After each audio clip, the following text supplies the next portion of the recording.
Accounting এর recording প্রসেসের আগেই যে মানে মৌলিক যে বিষয়গুলো সম্পর্কে ধারণা নিতে হবে তার মধ্যেই আমরা প্রথম যেটা আলোচনা করেছিলাম ডাবল এন্ট্রি সিস্টেম, যেখানে প্রত্যেকটা লেনদেনকে দুইটা পার্টিসে আইডেন্টিফাই করে রেকর্ড করতে হয়।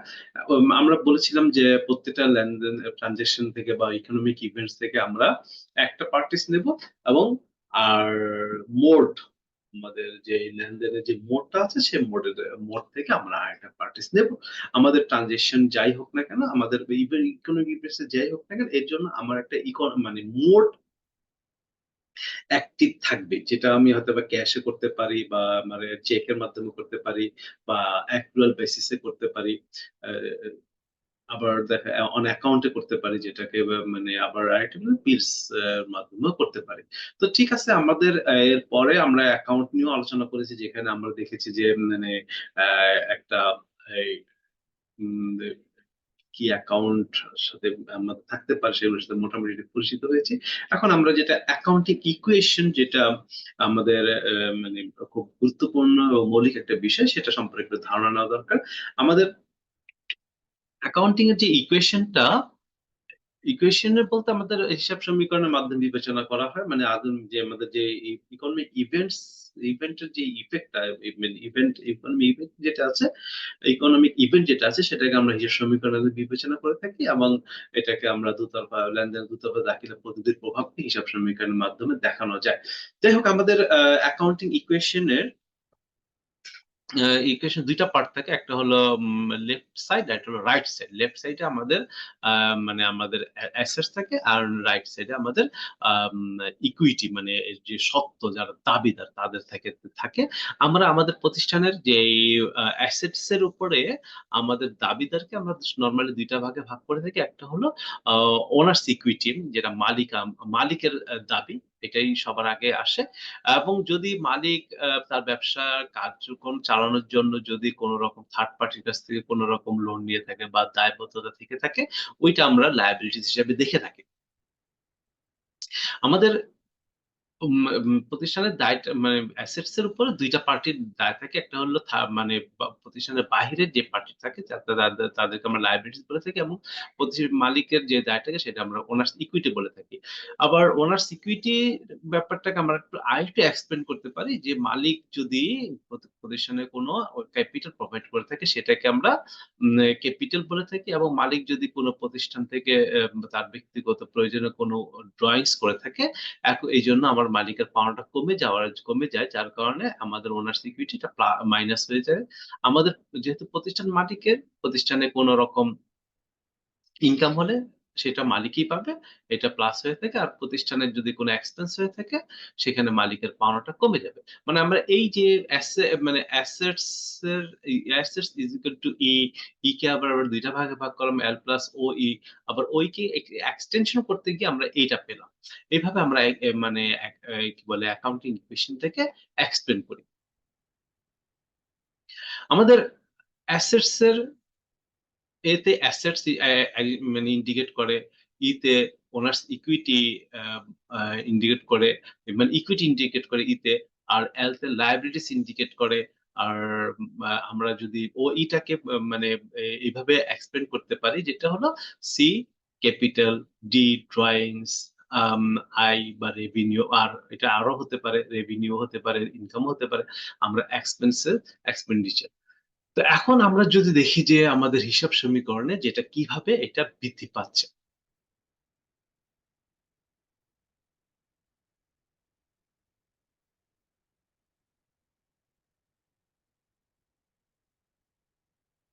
আমরা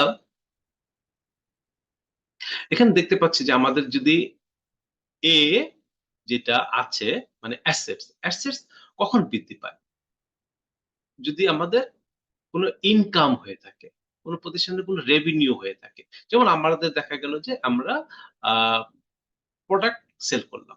প্রোডাক্ট সেল করলে হয় আমরা নগদ টাকা পেতে পারি, হয়তোবা চেক পেতে পারি, অথবা আমরা অ্যাকাউন্ট রিসিভেবল পেতে পারি।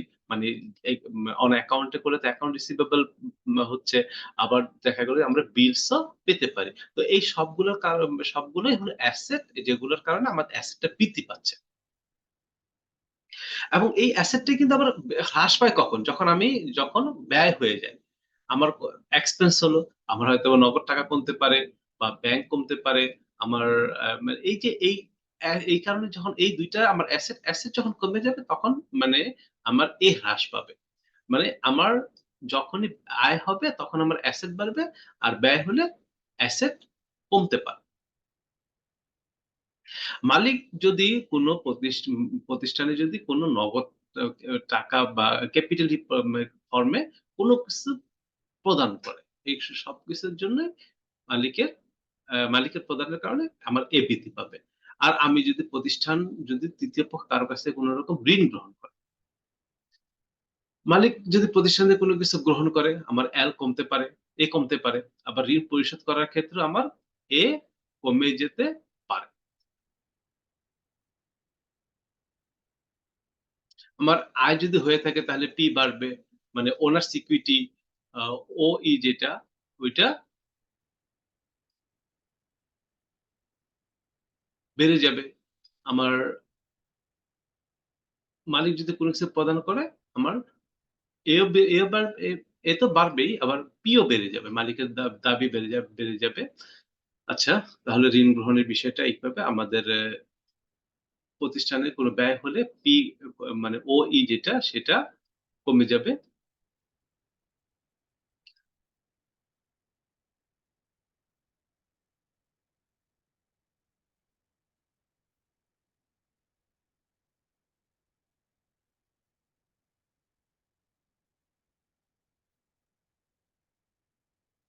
এখন মানে আসল বিষয়টাতে আসি যে আমাদের অ্যাকাউন্টিং এর যে ইকুয়েশন আছে ২ টা পার্ট আছে, ২ টা সাইড আছে। ২ টা সাইডের মধ্যে থেকে না আমাদের কি বলে ২ টা সাইডের একটা ইকোনমিক ডিপেন্ডস আমার অ্যা ট্রান্সেকশন মানে ইকোনমিক ইকুয়েশন এর ২ টা পার্টকেই ইফেক্ট করে, প্রভাব ফেলে দেয়। এখন এই প্রভাবটা আমাদেরকে দেখানোর জন্য আমরা যেটা বলছিলাম যে আমাদের অ্যাকাউন্টিং ইকুয়েশন এর ২ টা সাইড অ্যা যেরকম আমরা এখানে যদি আমাদের অ্যাকাউন্টিং ইকুয়েশন এর লেফট সাইড হলো আমাদের অ্যাসেটস এবং রাইট সাইড হলো আমাদের এল প্লাস ওই। আমাদের এই যে এখানে প্রত্যেকটা লেনদেন আমাদেরকে আম অ্যাকাউন্টিং ইকুয়েশন এর দুটোটা পার্টে লেফট সাইডেও এবং রাইট সাইডেও আমাদেরকে এটা ইফেক্ট করবে। যখন আমরা নগদে পারচেজ করব, আমাদের যদি নগদে পারচেজ করা থাকে তাহলে আমাদের এইটা আমাদের অ্যাসেটটাকে কমিয়ে দিচ্ছে। আমাদের এক্সপেন্স হওয়ার কারণে আমাদের ওইটাও কমে যাচ্ছে। যদি এটা ধারে হয়ে থাকে তাহলে আমাদের লায়াবিলিটিস বেড়ে যাবে এবং আমাদের এর আগে যে এক্সপেন্স বাবদ মালিকের ওইটাই কমবে। আমরা যদি চেকে হয়ে থাকে তাহলে আমাদের এই যে মোড বা ট্রান্সেকশন মোড এর কারণে আমরা দেখছি যে প্রত্যেক ক্ষেত্রে কিন্তু আমরা কিন্তু কমছে। কিন্তু আমার মোড এর কারণে আমার একেকটা কমছে। যেমন আমি যদি ক্যাশে করে থাকি তাহলে আমার ও এ এ আমার আমার মানে কমবে। ব্যাংকে চেকের মাধ্যমে করলে আমার এ কমবে। কিন্তু আমি যদি ধারে করে থাকি তাহলে আমার লায়াবিলিটিস বেড়ে যাবে। এই যে আমি দেখলাম যে আমার অ্যাকাউন্টিং ইকুয়েশন এর ২ টা পার্ট এ কিন্তু যেই আমার ইফেক্ট টা পড়লো, আমি দেখলাম যে আমার কিন্তু দুদিক সমান হয়ে গেল। এই যে এখানেও কমেছে, এখানেও কমবে। তার মানে আমার লেফট সাইড এবং রাইট হ্যান্ড সাইড এ আমার ইকুয়াল ইফেক্ট পড়েছে। আবার এই যে এইখানে যখন দেখলাম যে আমার লায়াবিলিটিস বেড়ে গেল এবং এক উম ওনার্স ইকুইটি কমে গেল। তাহলে কমলো, বাড়লো। তার মানে আমার অ্যাকাউন্টিং ইকুয়েশন টা ঠিকই আছে। এখন এই যে এইখানেও আমরা যদি দেখি যে আমার মানে যখনই আমার বিক্রয়ের জন্য আম আমার আয়ের ওইটা বেড়ে গেল। যেহেতু আয় হয়েছে, আয় হলে ওই বাড়ে। এবং আমার মোড এর কারণে আমার প্রত্যেকটা প্রত অ্যাসেট বেড়ে গেল। নগদের কারণে নগদ বাড়লো, ধারে করলেও আমার অ্যাসেট বাড়লো, চেকে আমার অ্যাসেট বাড়লো। ব্যয় বা ক্ষতি হলে আমার ওই যে ওইটা কমে যাবে।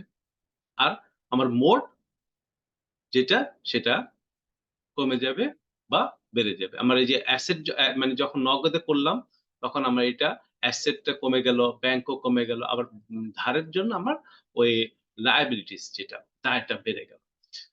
আমার আয় বা অর্জনের জন্য আমার আ সবসময় আমার ওই বেড়ে যাবে। আর আমার মোড অনুযায়ী আমার অ্যাসেট এর ক্যাটেগরিজ গুলো বেড়ে যাবে।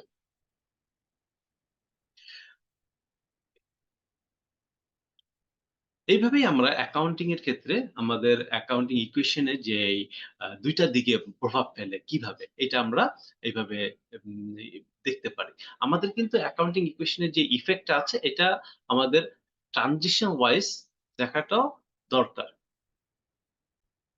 আমরা যদি এইখানে লেনদেনটা দেখি যে আমাদের এই ইফেক্ট টা কিভাবে আমাদের পড়ল।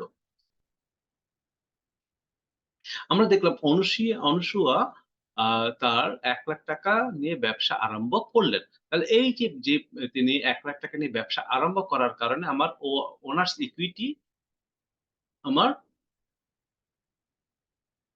বেড়ে গেল এবং মোট ক্যাশ বেড়ে গেল।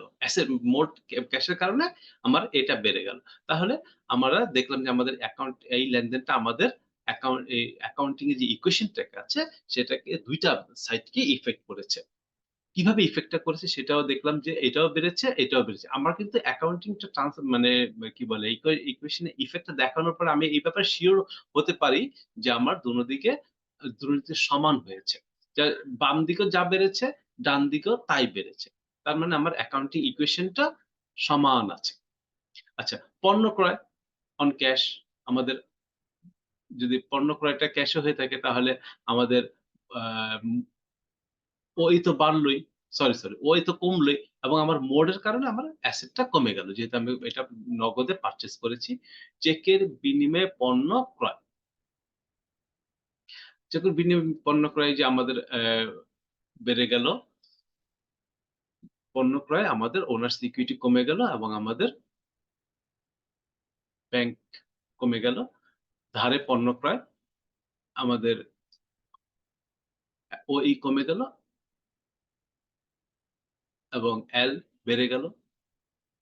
পদের বিলের মাধ্যমে যেই ক্রয়টা ছিল সেটা আমাদের ওইটা কমে গেল এবং লায়াবিলিটিস টা বেড়ে গেল। আমরা যখন পণ্য নগদে বিক্রি করতে যাব, আমাদের নগদে পণ্য বিক্রি করতে গেলে আমাদের আ ওনার সিকিউরিটিতে বেড়ে গেল এবং মোট যেহেতু আমাদের ক্যাশ এজন্য আমাদের অ্যাসেটটা বেড়ে গেল। কর্মচারীদের বেতন যখন আমরা পরিশোধ করতে যাব, আমাদের যদি কি বলে এই এক্সপেন্স হওয়ার কারণে আমাদের ওইটা কমে যাবে এবং মোট মোট আমাদের ক্যাশ যার কারণে আমাদের অ্যাসেটটা কমে গেল। এখন এই যে মালিক যদি ব্যক্তিগত প্রয়োজনে আমাদের কারবার থেকে উত্তোলন করল ৳২,০০০। আমরা এখান থেকে কিন্তু আমার ৳২,০০০ কমে যাবে। মালিকের পাওনা ৳২,০০০ কমে যাবে। এবং এই যে যেহেতু মোড অফ ট্রান্সেকশনস ছিল আমাদের ক্যাশ। যার কারণে আমাদের নগদ ৳২,০০০ কমে যাবে। ব্যক্তিগত প্রয়োজনে ব্যাংক থেকে উঠালো তাও মানে আমার আ মানে এটা কমে যাবে এবং আমার অ্যাসেটটা এখান থেকে আমার কমে যাবে।